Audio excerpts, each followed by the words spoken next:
Please subscribe Sadhguru Sai Creations.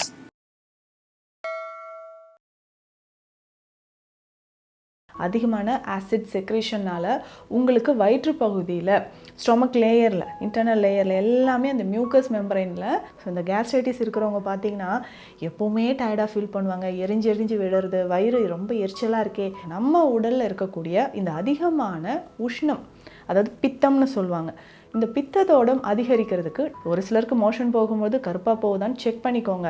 அப்படி கருப்பாக போகுது, பிளாக்காக உங்களுக்கு ஸ்டூல்ஸ் இருக்குதுன்னு சொன்னால் நெஞ்செரிச்சல், ஆசிட் செக்ரீஷன் அதிகமாக இருக்குது.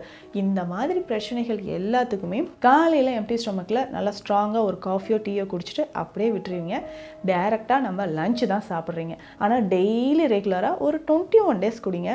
அதுக்கப்புறம் திரும்ப உங்களுக்கு இந்த கேஸ்ட்ரைட்டிஸ் அப்படின்ற பிரச்சனை வாழ்நாள் முழுவதுமே வராது.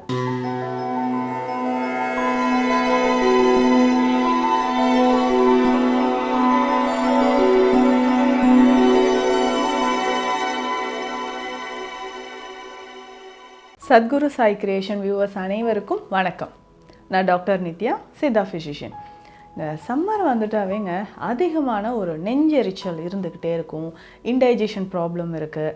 சம்மர் மட்டும் இல்லைங்க, எல்லா டைம்லேயும் நான் ஃபுட் எடுத்த உடனே ஓகே போதும் அப்படின்ற மாதிரி உடனே வந்துடுது, வயிறு ரொம்ப உப்புசமாக இருக்குது அப்படின்லாம் நம்ம நிறைய பேர் சொல்கிறோம். ஸோ இந்த மாதிரி நெஞ்செரிச்சல், வயிறு எரிச்சல் அப்படின்னு இருக்குன்னா இதற்கு, அதாவது அசிடிட்டி நிறைய பேருக்கு இருக்குது இல்லையா.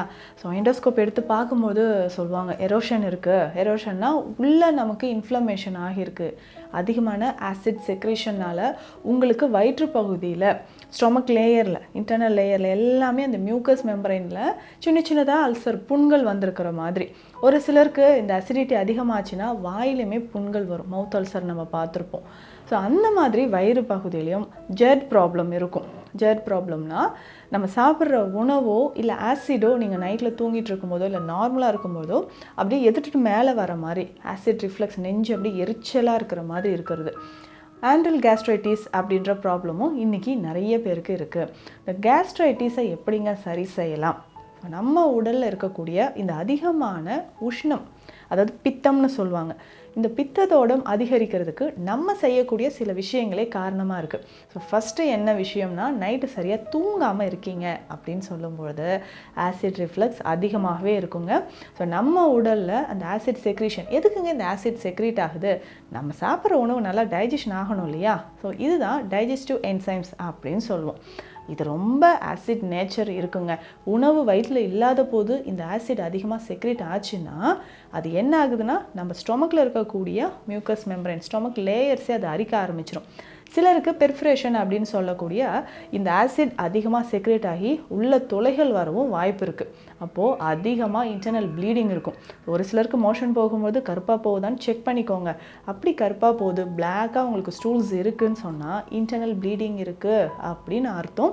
ரொம்ப கேர்ஃபுல்லாக இமிடியேட்டாக அதற்கான சிகிச்சைகள் நம்ம எடுக்கணும். அந்த அளவுக்கும் நிறைய பேருக்கு இருக்குங்க. அடுத்தது தூக்கம் இல்லாதவங்களுக்கு இந்த மாதிரி ப்ராப்ளம் வருது. நெக்ஸ்ட் என்னென்னா, காலையில் பிரேக்ஃபாஸ்ட் எடுக்காமல் ஸ்கிப் பண்ணுறவங்களுக்கு. ஏன்னா நைட் நமக்கு ஆசிட் செக்ரேஷன் வயிற்றில் அப்படியே இருக்கும்.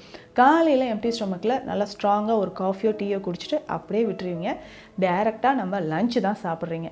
அந்த மாதிரி இருக்கக்கூடிய உங்களுக்கு என்ன ஆகும்னா, கண்டிப்பாக ஆசிட் செக்ரேஷன் அதிகமாகிட்டு அந்த எம்டி ஸ்டொமக்கில் நீங்கள் குடித்த காஃபியோட சேர்த்தும் உங்களுக்கு இந்த மாதிரி கேஸ்ட்ரைட்டிஸ் ப்ராப்ளம் வரலாம்.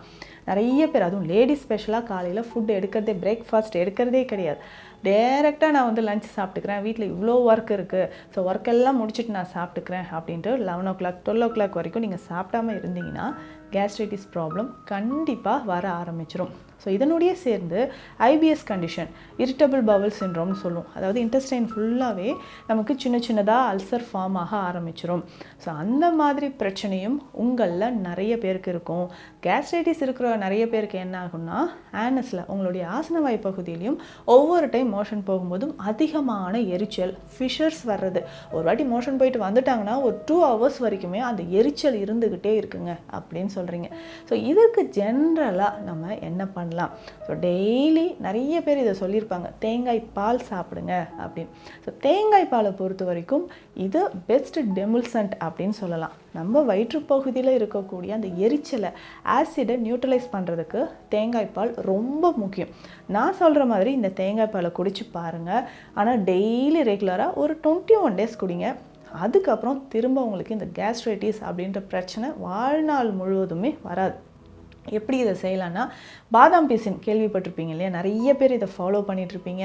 ஸோ உடல் சூடு இருக்கும்போது சர்பத்லலாம் நீங்கள் கலந்து குடிப்பீங்க. ஸோ பாதாம் பீசின் உங்களுக்கு தேவையான அளவு ஒரு 2 பீஸ் நைட்லேயே ஊற வச்சுருங்க. ஸோ பாதாம் பீசின் நம்ம நைட்டில் ஊற வைக்க போகிறோம். சப்ஜா சீட்ஸும் கொஞ்சம் தனியாக ஒரு சின்ன கப்பில் நைட்டே ஊற வச்சுருங்க. நீங்கள் குழந்தைகளுக்கு இது கொடுக்குறீங்க, இல்லை லேடிஸ்க்கு அதிகமான இந்த ஒயிட் டிஸ்சார்ஜ் இருக்குது, வயிறு எரிச்சல் இருக்குது, அண்டர் வெயிட்டில் இருக்கீங்க அப்படின்னு சொன்னால் இது கூட 4 பாதாம் 4 முந்திரியும் நைட்டே ஊற வச்சு தனியாக வச்சுக்கோங்க. ஸோ காலையில் நீங்கள் தேங்காய் பால் மட்டும் ப்ரிப்பேர் பண்ண போகிறீங்க.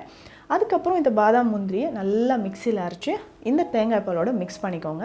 இதனுடைய பாதாம் பிசின் இருக்கு இல்லையா, உங்களுக்கு எவ்வளோ தேவையோ நல்ல ஒரு டேபிள் ஸ்பூன் ஃபுல்லாக எடுத்து தேங்காய் பாலில் மிக்ஸ் பண்ணிக்கோங்க. அதே மாதிரி இந்த சப்ஜா சீட்ஸும் மிக்ஸ் பண்ணிக்கோங்க. அவ்வளோதாங்க. இதில் ஸ்வீட் எதுவும் நீங்கள் ஆட் பண்ண வேண்டாம். நீங்கள் கிட்ஸுக்கு குடிக்கிறீங்க, உங்கள் குழந்தைகளுக்கு இதை கொடுக்குறீங்கன்னா கொஞ்சமாக நாட்டு சர்க்கரை சேர்த்து கொடுங்க. ஸோ இதை டெய்லி ரெகுலராக குடிச்சிட்டு வாங்க. ஸோ தேங்காய் பாலும் கண்டிப்பாக இந்த பாதாம் பீசனும் மட்டுமாவது நீங்கள் சேர்த்து குடிக்கலாம். ஸோ மற்றது எல்லாமே பார்த்திங்கன்னா நம்ம குடல் புண்ணை ஆற்றக்கூடியது தான்.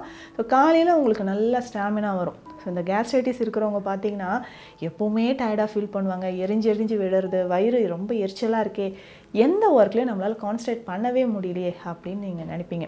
ஸோ தேங்காய் பாலில் இந்த மாதிரி பாதாம் பீசினும் நம்ம கொஞ்சம் சப்ஜா சீட்ஸும் பாதாமும் சேர்த்து சாப்பிட்டு பாருங்கள்.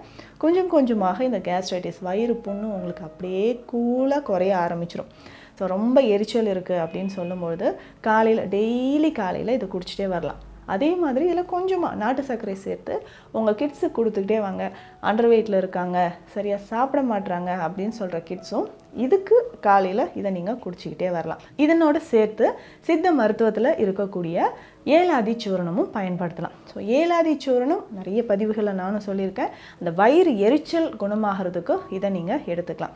இன்னும் நிறைய லேடிஸ்க்கு இந்த ஆசிடிட்டி அதிகமாக இருக்குது, கேஸ்ட்ரைட்டிஸ் அதிகமாக இருக்குது அப்படின்னு சொல்லும்போது ஒயிட் டிஸ்சார்ஜ் ப்ராப்ளமும் இருக்கும். அதுக்குமே இந்த தேங்காய் பாலும் பாதாம் பீசனும் சேர்த்து எடுத்துக்கலாம். இந்த ஏலாதி சூரணம் எப்படி பயன்படுத்தலாம் அப்படின்னா, ஒரு 1/2 டீஸ்பூன் எடுத்து பாலில் கலந்து மிக்ஸ் பண்ணி காலையிலையும் நைட்டும் கண்டிப்பாக இது 2 வேளை குடிக்கணுங்க. ஸோ நீங்கள் ஃபுட்டு எடுத்து முடித்ததுக்கப்புறம் இதை பயன்படுத்திட்டு வரலாம். அடுத்து முக்கியமாக நம்ம உணவில் இந்த கேஸ்ட்ரைட்டிஸ் ப்ராப்ளம் சரியாகிறதுக்கு என்னென்ன பண்ணலாம்? கண்டிப்பாக காலையில் பிரேக்ஃபாஸ்ட் ஸ்கிப் பண்ணாதீங்க. காலை உணவு எடுத்துக்கோங்க. மைல்டாக இதில் நீங்கள் மில்லட்ஸ் ஆட் பண்ணியோ இல்லை முளைக்கட்டிய பயிர் வகைகளோ, சிலர் சொல்லுவாங்க முளைக்கட்டிய பயிரெலாம் சாப்பிட்டா எனக்கு நெஞ்செரிச்சல் வருது அப்படின்னு, அதை லைட்டாக பாயில் பண்ணிக்கோங்க. ஸோ பாயில் பண்ணிவிட்டு கொஞ்சம் வெஜிடபிள்ஸ் ஆட் பண்ணி சாப்பிட்டுட்டு வந்தீங்கன்னா உங்களுக்கு கேஸ்ட்ரைட்டிஸ் ப்ராப்ளம் கண்டிப்பாக வரவே செய்யாது. அதனோடு சேர்த்து இந்த ஏலாதி சூர்ணமும் பயன்படுத்திக்கோங்க.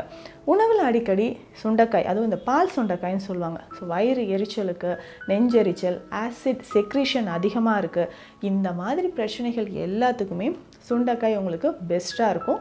அப்பப்போ நீங்கள் இந்த கற்றாழை சேர்த்த மோரும் குடிச்சிக்கலாம். கற்றாழை மோர் அப்படின்னு சொல்லுவோம். இந்த கற்றாழையை நல்லா வாஷ் பண்ணிவிட்டு இதனோட மோர் கலந்து மிக்சியில் நல்லா அடிச்சுட்டு மோர் கலந்து கொஞ்சமாக பெருங்காயம், ஒரு 2 சிட்டிகை உப்பு சேர்த்து கற்றாழை மோர் குடிச்சிக்கிட்டே வாங்க. ஸோ வயிறு எரிச்சல், கேஸ்ட்ரைட்டிஸ் இது எல்லாமே குறைய ஆரம்பிக்கும். இதனோட முக்கியமாக என்ன தெரியுங்களா, நல்லா டீப்பாக நமக்கு இருக்கக்கூடிய அந்த ஸ்ட்ரெஸ், டிப்ரெஷன் இது எல்லாமே விட்டுட்டு காலையில் ஒரு 5 to 10 minutes டீப் ப்ரீத் எடுத்துக்கோங்க. நல்ல ஒரு சுவாச பயிற்சி செஞ்சுக்கிட்டே வரும்பொழுது அந்த ஆசிட் செக்ரீஷன் நமக்கு அப்படியே பேலன்ஸ் ஆக ஆரம்பிச்சிடும். அதுக்கப்புறம் இந்த பாதாம் பால், ஏலாதி சூரணம், ஸோ ஃபுட்டில் நான் சொன்ன இந்த சின்ன சின்ன மாறுபாடுகள் எல்லாமே நீங்கள் செஞ்சுட்டு வந்தீங்கன்னா வயிறு எரிச்சல், அல்சர் கண்டிப்பாக நமக்கு குணமாயிடும். ஸோ இந்த பதிவு உங்களுக்கு ரொம்ப யூஸ்ஃபுல்லாக இருக்கும்னு நினைக்கிறேன். ஸோ மீண்டும் அடுத்த பதிவில் சந்திக்கலாம். நன்றி.